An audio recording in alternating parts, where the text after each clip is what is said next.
തുടങ്ങി കുറച്ചൊരു അരമണിക്കൂർ സത്യം പറഞ്ഞ വെറുപ്പിക്കലിന്റെ ഒരു ഘോഷയാത്രയാണ് നമ്മുടെ യോഗി ബാബു പിന്നെ നമ്മുടെ റെഡിങ്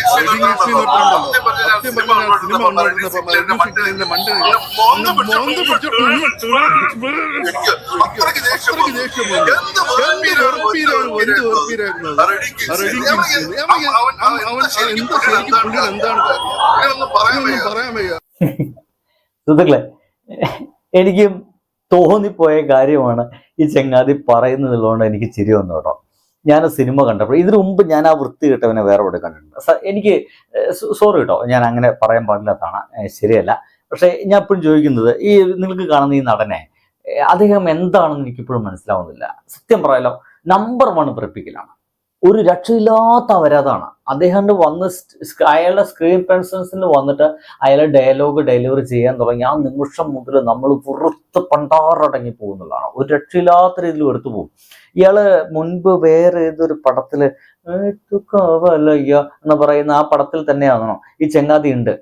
അതിൽ തന്നെ നമ്മുടെ രജനികാന്തിന്റെ ഒരു പടത്തില് ഈ ഒരു ചെങ്ങാതി ഉണ്ട്. ഈശോയെ സഹിക്കില്ല, അൺസഹിക്കബിൾ ആയിട്ടുള്ള പേഴ്സണാലിറ്റിയാണ് കേട്ടോ.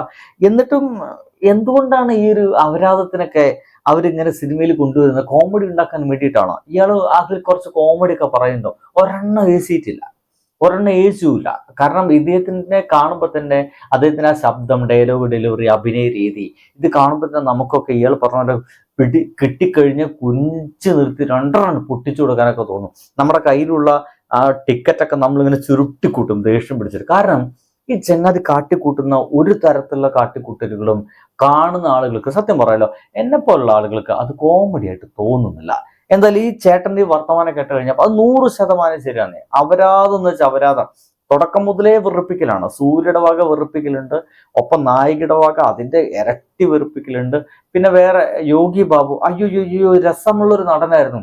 വെറുപ്പിക്കലിന്റെ 3ാം അംഗമാണ്.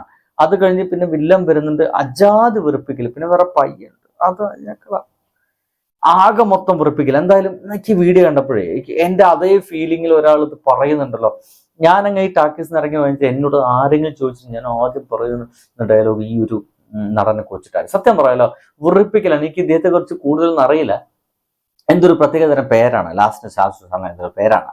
എന്തായാലും പേഴ്സണലി പറച്ചിലൊന്നുമല്ല, പക്ഷെ അദ്ദേഹത്തിന് അഭിനയം ഭയങ്കര ബോറാണ് കേട്ടോ.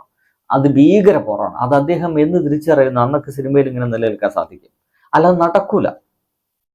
സിനിമയുടെ തുടങ്ങി കുറച്ചൊരു അരമണിക്കൂർ സത്യം പറഞ്ഞ വെറുപ്പിക്കലിന്റെ ഒരു ഘോഷയാത്രയാണ് നമ്മുടെ യോഗി ബാബു പിന്നെ നമ്മുടെ റെഡിങ് നിർത്തണ്ടല്ലോ. സത്യം പറഞ്ഞ ഞാൻ സിനിമ കണ്ടോണ്ടിരുന്നപ്പോ റെഡിങ് സിഗ്ലിന്റെ മണ്ടി മോന്ത പിടിച്ചോട്ട് എനിക്ക് അത്രയ്ക്ക് ദേഷ്യം വന്നു. എന്ത് വെറുപ്പീരായിരുന്നു അത് റെഡിങ് കിങ്സിൽ. അവൻ എന്താ ശരിക്കും പുള്ളിയുടെ എന്താണ് കാര്യം ഇങ്ങനൊന്നും പറയാൻ വയ്യ. എനിക്ക് നല്ല ദേഷ്യമൊക്കെ വരുന്നുണ്ട്. സുഹൃത്തുക്കളെ, നിങ്ങളോട് ചോദിക്കുന്നത്, എനിക്ക് ആ ചങ്ങാതി അറിയില്ല, നിങ്ങൾക്ക് ആർക്കെങ്കിലും അറിയുമെങ്കിൽ ഒന്ന് സത്യസന്ധമായിട്ട് എന്താണ് അദ്ദേഹം സിനിമയിൽ ചെയ്തു വെച്ചിട്ടുള്ളത് ഒന്ന് എഴുതി തന്നാൽ. അദ്ദേഹത്തിന്റെ പേര് പോലും എനിക്കറിയില്ല, എനിക്ക് നോക്കാൻ വയ്യ, നോക്കാൻ പോലും എനിക്ക് താല്പര്യമില്ല. അതുകൊണ്ടാണ്. നിങ്ങൾ എന്തെങ്കിലുമൊക്കെ എഴുതി വെച്ച് കഴിഞ്ഞാൽ അത് വായിച്ചിട്ട് ഞാൻ തൃപ്തി അടഞ്ഞോളാം. അപ്പൊ ശരി, ബൈ.